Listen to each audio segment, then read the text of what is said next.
Hey, welcome back to the Joy and Resilience Practice podcast, helping you thrive one story at a time. Today is Season 2, Episode 1, holding both at the same time, joy and grief. I'm Mike Cameron, and welcome to Season 2. Today we're beginning with a conversation that feels deeply important, maybe because many of us are carrying it, maybe because many of us are living it. Or maybe because we simply don't talk about it enough. Today we're talking about joy and grief together. Because somewhere along the way, many of us learned that grief and joy are opposites. That if we're grieving, we shouldn't laugh. If we're healing, we should somehow be over it. If we're smiling, maybe we're forgetting someone. But I don't think that's true. I think grief teaches us something very different. I think grief teaches us that we can carry sorrow and still make room for joy. That joy doesn't replace grief, and grief doesn't cancel joy. They can sit together at the same table, in the same season, maybe in the same moment. Sometimes grief looks like crying in your car. Sometimes it looks like laughing at a memory. Sometimes it looks like eating an entire bag of chips while watching reruns because emotionally, that's today's capacity. And honestly, sometimes that counts as resilience because resilience isn't always moving forward. Sometimes it's simply allowing yourself to feel what is there without rushing it, without fixing it, without apologizing for it. Today, we're exploring what it means to carry grief while still choosing to remain open to joy. Because maybe resilience isn't learning how to let go. Maybe resilience is learning how to carry. Let's get into it. Today, I'm joined by Sue Smiley, someone whose experiences and reflections remind us that grief doesn't have a timeline and joy doesn't need permission to exist. Together, we're exploring what it means to honor loss. Good afternoon, Sue. How are you? I'm excellent, and I'm super thrilled to be here. I'm so excited that you're our first guest of season 2. I couldn't wait to get you books. Thank you so much for the invitation.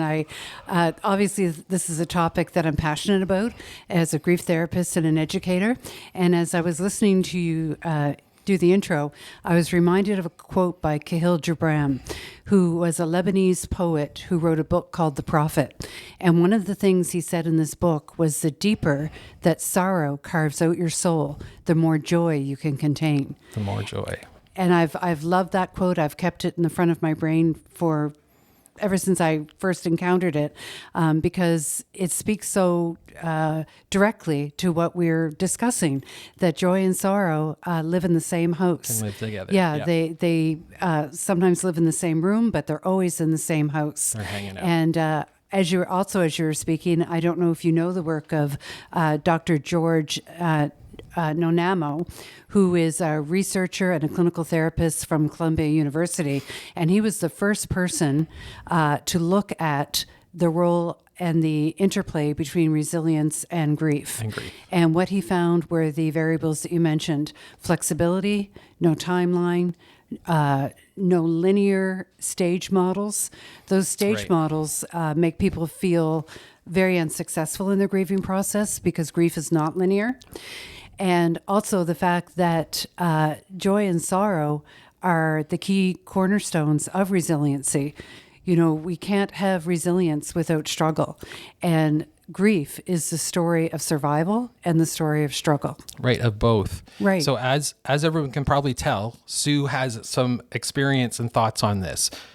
Thank you for that intro. Will you give us a little bit to who you are and your introduction method? Sure. So I came from the background of healthcare initially, and I decided that based on a personal experience, which was the death of my first husband when I was 27, that grief was an area that I was comfortable with, my own and the grief of others.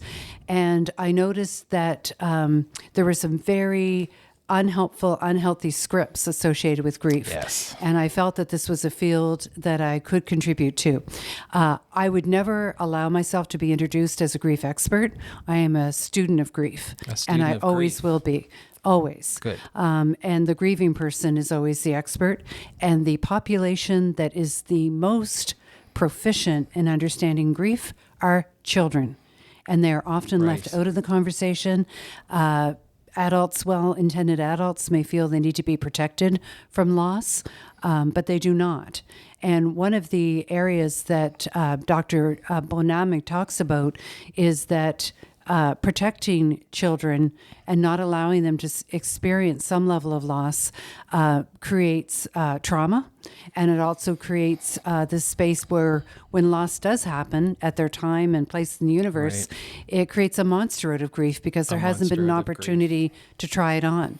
So part of my resiliency is knowing how to survive loss and work with loss and honor loss.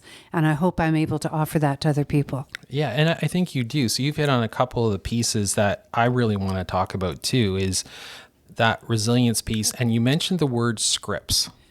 So people do what they know and they're familiar, but oftentimes society dictates that. That's right. They'll say, if you're grieving, there's a role to play, kind of like you see on TV movies or the movie of the week or the episode, which that's only fit into a linear time box because it's a show. But I think back, my father passed away about a year and a little bit ago. And part of the reason I started this is to honor him. There are others that have passed that were close to me as well. And the one thing I learned, that we had been doing some training with you prior to this at the resource center, was people don't have to play into the Hollywood script of this. Mm-hmm. Sometimes the best thing they can do is what they do best. That's if they're making soup, if they can run an errand, or they truly show up. Yes. The resilience models on grief talk about the fact that we're a meaning-making species. So there's a part in our brain that seeks to make meaning. That's why we invented art and literature and music and religion, trying to make sense out of our experience. So one of the principles of the grief models with resilience talk about creating meaningful rituals. Right. So those scripts, if they're no longer meaningful, then supporting people to create something that is meaningful.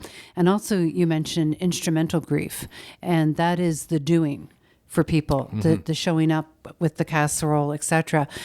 What grieving people can't do is when people offer them, if you need anything, call me, they can't do it. Right. And so we as the helpers need to keep reaching in, keep showing up, and not necessarily asking people, would you like this? But being thoughtful and saying, I'm coming over and I'm going to leave this on your doorstep. So it's not intrusive. It's not intrusive. But at the same time, it's not one more thing the person has to decide and has to reach out for. Yeah. So people are very well intended when it comes to grief and loss. Yes, I agree. However, you would think that something is ancient and inevitable and necessary, we'd be better at it. Mm-hmm. And we're not. We need to have these conversations and look at new models. I mean, for me, grief is a game of snakes and ladders. Oh, I like that. It's the game Snakes and Ladders is based on an ancient Hindu game.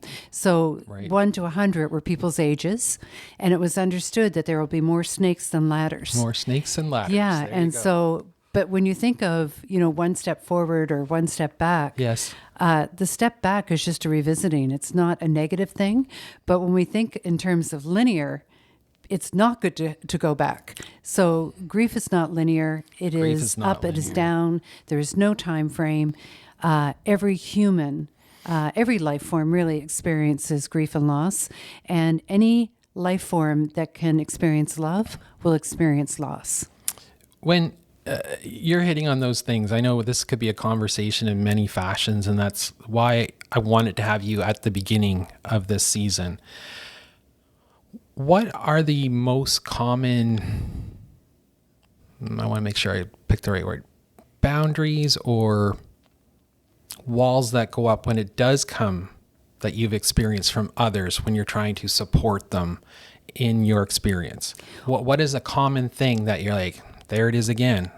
Well, two parts to that. Number one, I experienced as a young widow social isolation, so social grief. Okay. Because people didn't know what to say or do with me because they couldn't say things like, well, he lived a long life. Oh, yes. That Right. sort of thing. And so people started avoiding me because they didn't know what to so say. avoidance period. Okay. Right. And so I had to encourage people to not avoid me. There isn't anything you can say. And one day I was speaking, I was talking to a master's student, a course I was teaching in grief and loss, and she shared a very common concern that the client would say something, the grieving Right. client, and she wouldn't know what to say. Okay. And everyone in the class kind of nodded. Yes, they had that concern as well.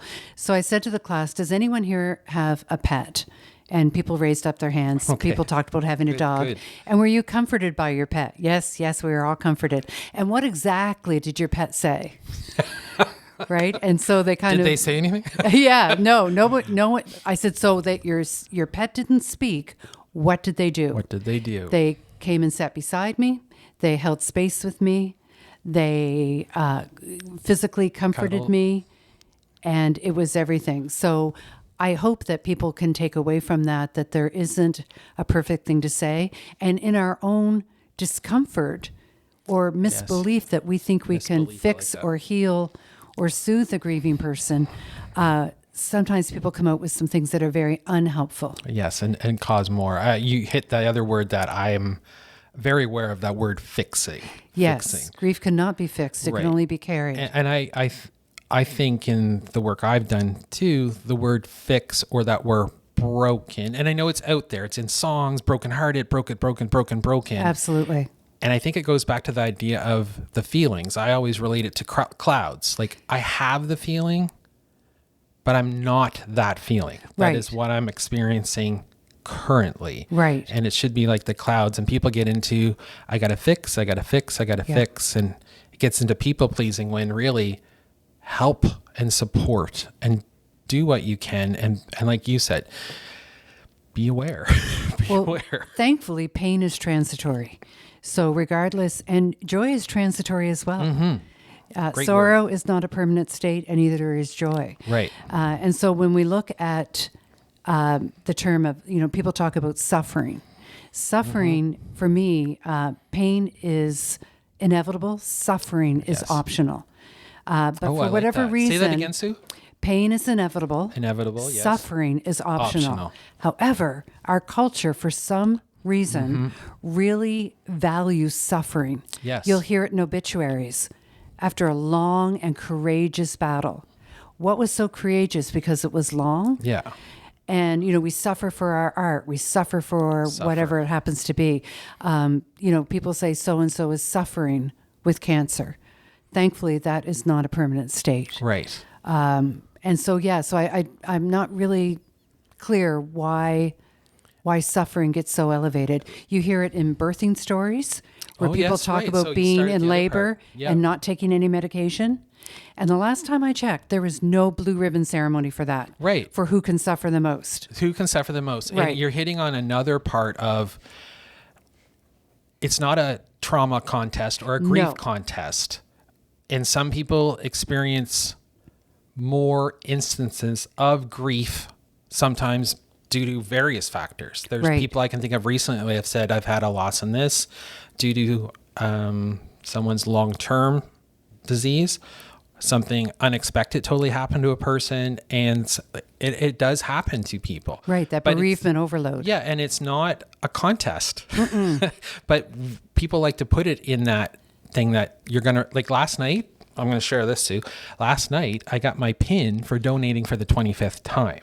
Now, they celebrated that, but it's not like you get a pin for everything, nor should you. That just happened to be a marker that they had. Right. And for others, I find they feel that they're missing something, or if they're not good at grief, you mentioned it earlier, if they're not good at grief, I don't even, that's the right phrase I meant, but the understanding is you got to be good at grief And I'm like, you don't have to be good at grief. I want you to be you. That's what I'm encouraging people when they come on as a guest. I want you, sure, do what you need to do to be here, but I want Sue Smiley to show up. I don't want, well, maybe she'd be really good. The actress, Sue Smiley, but you know what I'm saying. It doesn't need to be a whole scripted thing. I want to hear Sue as Sue telling me her experiences. Right. So we've become unaccustomed to hearing the word struggle and good together. And I will often say to people, good struggle. And they will often laugh, although I don't laugh, and I don't say it to be humorous. What I'm recognizing is that they're in the struggle and they're in the fullness of their pain. Yep. So oftentimes people will reach out for grief counseling when it is not time. Yeah. Who they need to be with is, well, for example, we'll talk about death as a form of loss. Sure. Although I'm very interested in other forms of loss that don't involve death. But in the case of someone who has experienced loss through a death experience, there is this potential to want to try to outrun it, to escape it, to numb it, to avoid it, all of that. And grief just says, fine, I'll be over here waiting, because grief needs oxygen and it needs tribal support. Yep. So I could do so much of my grief work alone by leaning into it, by having it wash over me, by feeling the fullness of that pain, of that moment. But I also needed people who could witness me doing the work. Right, doing the and work. so we're not designed to work in isolation. R.D. Laing was a British psychiatrist who said we are all persons courtesy of someone else. Yes. Yeah, so I know a lot about me, and you know a lot about me, and if you share what you know and I share what I know, we sometimes get a more complete picture of who we are and how we move in the world. But none of us are going to get through this life without grief and without the support of others. And I mean, we can, every time you say something, which is why I wanted you here. So another person that it brings to mind is Brene Brown's work. Yes. And I love what she does around shame and guilt and space. And one of the things that comes out for me is we are built for struggle. You mentioned that earlier. And it also links to me the idea of fear, that everything for some has to be that comfortable, easy, no stress stuff. And I'm like, well, isn't it stressful just to get up and breathe? Yes. And how do you learn how to be a better student, a better saxophone player, a better DJ, unless you can try it? Who that you can name that is a celebrity, a famous athlete, a famous musician, didn't have failure or loss of different types? Absolutely. Loss of opportunity, loss of perception. How do you get better at that? And I find it interesting that people don't see that paradigm switch or the lift over. Right. Or this expectation that life should always be easy and good and pleasant. And it's in the struggle that we gain our self-esteem. So we're seeing a generation of kids that have not been allowed to struggle. That's right. Who have gotten the 14th place participation trophy. Yes. And it's robbing them of their ability to know they can survive, they can thrive, develop resilience. There is absolutely no measure of resilience without struggle. Mm-hmm. Now, having said that, one of my concerns around resilience is we sometimes throw it away on children so that we can feel better about what they have experienced. And wait, say that line again.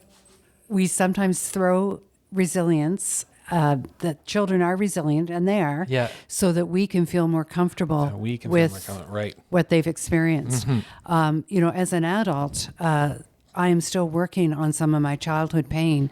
So I survived it because we're sitting across from each other and I'm alive. However, it wasn't without considerable work on my end. And so resilience is the, what would I call it? The flowers of the struggle. Oh, I like that. So we shouldn't try to avoid the struggle, but part of the struggle is surrounding ourselves with people who can be in the struggle with us, mm-hmm. who can help us get back up, who can celebrate and be part of our story as to how we I love came that, to be. Sue. And I can think of your mentioning, we talked about how resilience is there in the moments of joy and how they can both be together. Me too. I've been through struggles, and a good friend of mine is Patty Norris. You've gotten to know you a lot better the past few years. Darren, the certain touch points. If I show up at it's 7:31 after I got my scone at Cumin, I'll stop by and drop in and see Darren for like 2 minutes. It's good. It's important to know you have people that are happy to see you, or they're there, they recognize it. And for me, having space to do it, to not be afraid to try things. And recently I got back into doing trivia. Well, you're part of the Risky Business right. Champion team. That for me is so joyful because everyone's talking, and I go back to, I use the example of the very last question, Sue. Do you remember the very last Yes. question? What was it about? Do you remember? Oh, When was the chicken burger first opened? Remember that? The overtime question in trivia? Yes. And to the tiebreaker.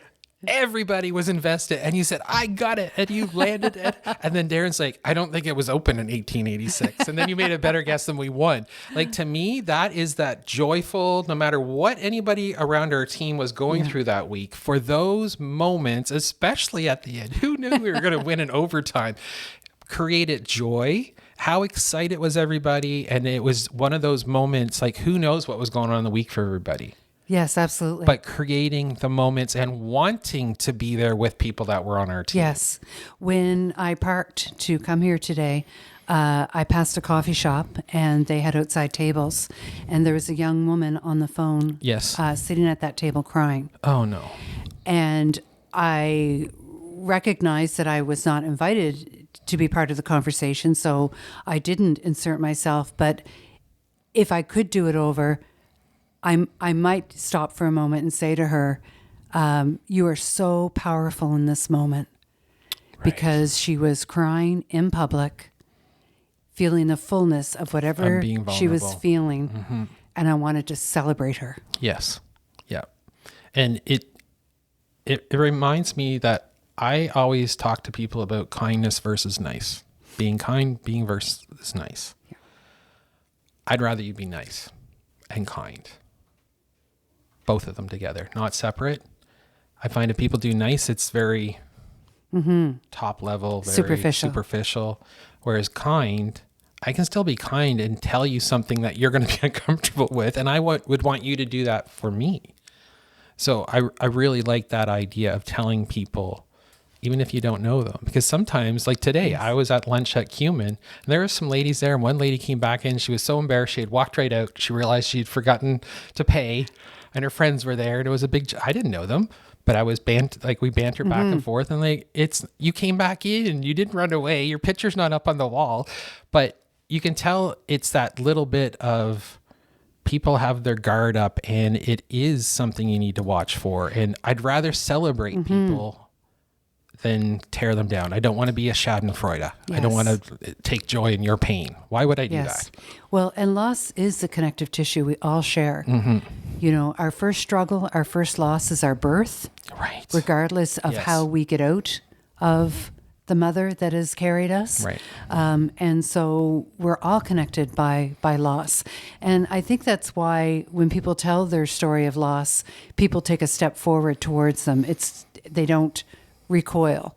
Right. Because they may not have experienced, and we can never experience the same loss, but if they could connect with those feelings, then it builds another bridge towards each other, sort of this big web of connection. And that's, I find that very appealing, that interconnectedness, that we are so much more alike than we are different, regardless of our backgrounds, our identities, culture, all of that. And so, loss is the great connector. Loss is the great connector. And I think there's a premise in there too about learning. You can always learn, but I don't think unlearning is promoted as much as learning.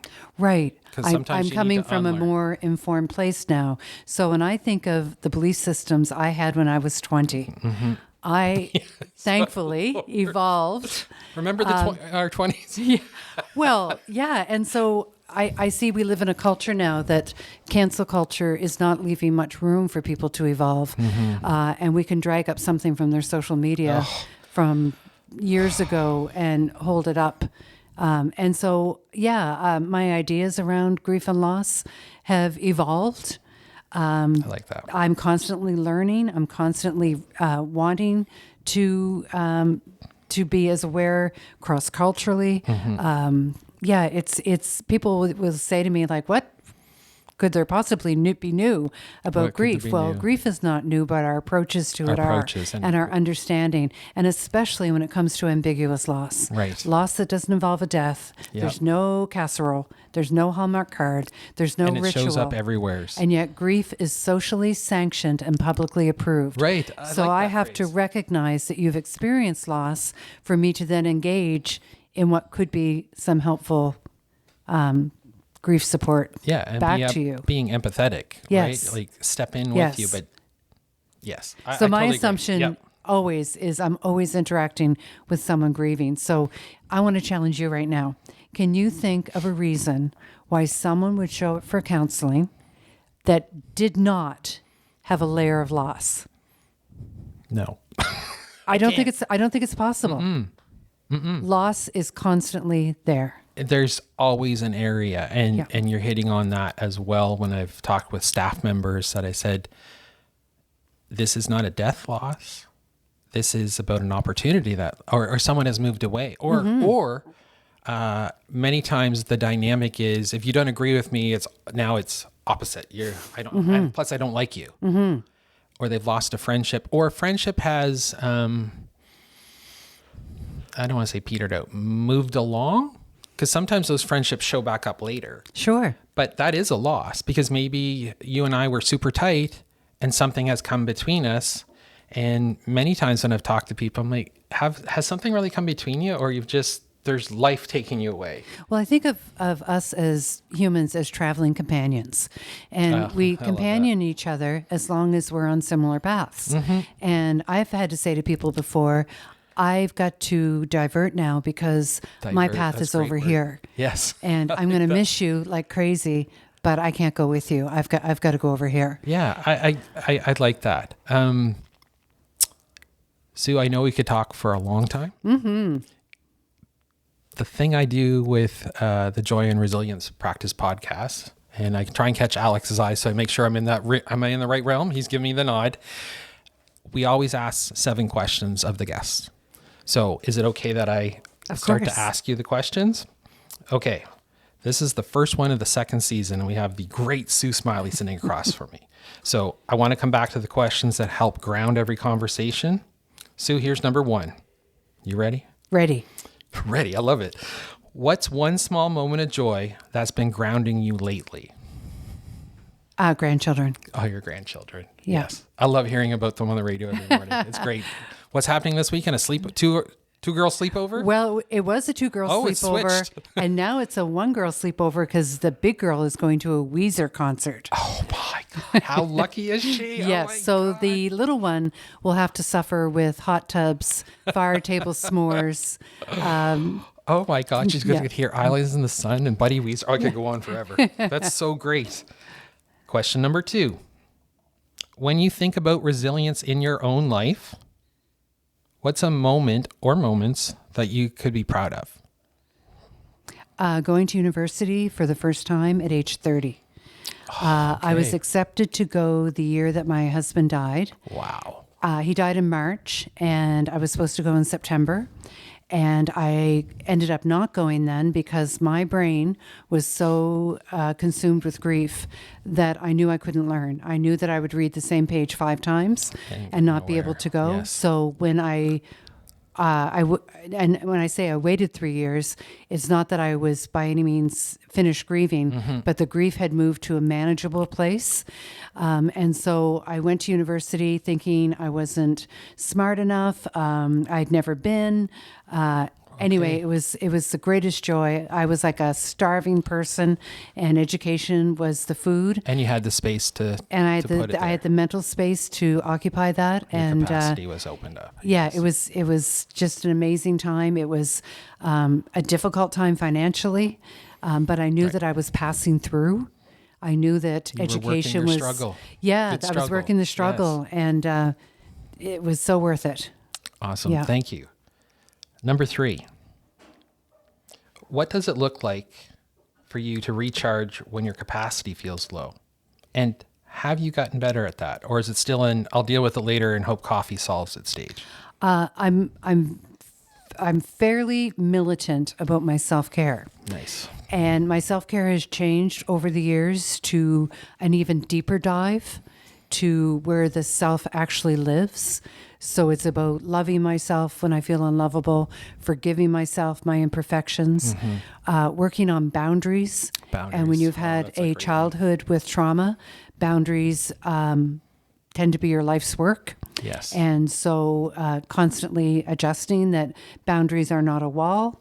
They are not a blanket fort necessarily, but they are the way that we tell people what's okay and what's not okay. So one of the biggest Yes, I self-care love that. Yep. things I do is saying no when I don't want to. However, I've challenged myself Yes. to, when I'm invited somewhere or there's something going on, I want to be able to say to the person, thank you so much. I don't want to do it. Because, and I wouldn't say that to be mean. No. But just, I want us to be more honest with each More other. honest. And I think it would be refreshing. I don't think Yes. the other person would be offended, but I'm still working up the courage for that Right. one. And I think it's the audience too. So Yes, sometimes, absolutely. which is hard to, I just want to say no. Yes. Okay. Thank you for that, Sue. That's great.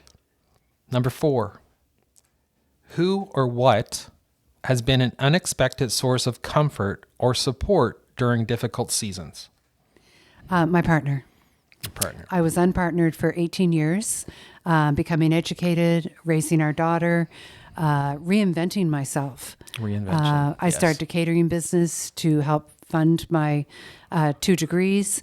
And so, yeah, I was not looking for any kind of partnership. And I don't believe for a second that there is one soulmate or whatever for you, but it just wasn't my focus. And when I met this man, I can only describe him as someone that can enter my joy and my sorrow. Oh, he can make me awesome. laugh so hard. Yeah. I can And see when he that. enters my sorrow, he can hold space like no one I Holding have space. ever met Oh, before. That is sweet. That is so, yeah. You So just described him. I'll give him the pin. Okay, I'll good. draw it down for the pin. No, I'm just joking with that. That's truly a great appreciation. We're on to number 5, Sue. Now, this is a great question for you. What have you learned about grief that you wish more people understood? Oh, Now wow. we've hit on a bunch of them. I know. So much. Pick your one bubble for today, or maybe there's a multiple bubble. I would say that people are the strongest in what they feel is their broken places. That when they are the messiest, The messiest. Yes. the fullness of their pain is when they are really, really powerful. And yet people feel so diminished, so lacking.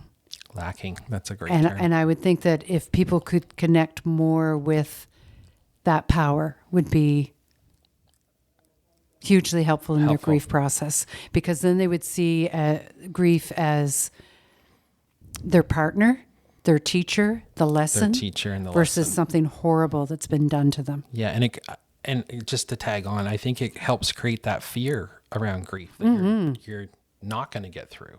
That's right. But you've talked about the So when struggle. people try to access counseling too soon, Oh, yeah. they Yeah. think that I'm going to do something magical or take away their pain Or fix it. or fix it. And really, that's the time to lean into it, to be with people To who lean have into a it. shared understanding if it's the death of a person. But the first response is, I feel this pain and I don't want to. And there's this person don't want that to. I should call and they'll do something with it. My only regret Yes. about specializing in grief is that it has made other people feel unqualified. Oh, And they are not unqualified. right. Yes, I agree. Counseling is different than companioning a grieving person. I like that. Really complicated grief requires someone trained in this area. Exactly. But outside of that, tribal support. Tribal support. Yeah. I love that. That's great, Sue. Question 6. How do you intentionally make space for joy today? And I know you've touched on some of those areas. What's something you would intentionally like, this is going to happen because there's my joy? I could be wrong about this, and if I am, I hope someone will correct me. In the Jewish holy book, it is said on Judgment Day, you will be asked to account for missed opportunities for joy. Oh, wow. And I love that notion, how much we don't embrace or don't create. And I just find joy everywhere. So it's super easy for me to find those joyous spaces. And I find joy in very small things. Do you know what comes to mind when you mention and you're speaking? I picture you on your bike. Oh, my down bubbles. down at the marsh and pumping the bubbles out the back. I was pumping the bubbles out yesterday. Oh, were you? You're back into it for this year. Yeah. And I didn't see any children, but I saw a senior couple. Yes. And they loved it so much. Fantastic. And when I heard her laugh as I passed them, bubbling them, bubbling. it sounded like the laugh of a 5-year-old. Oh, that's great. Yeah, it was pretty love beautiful. That is so great. Yeah. Our last question. If you could go back and tell a younger version of yourself one thing about grief, joy, or resilience, what would it be, Sue? Whew.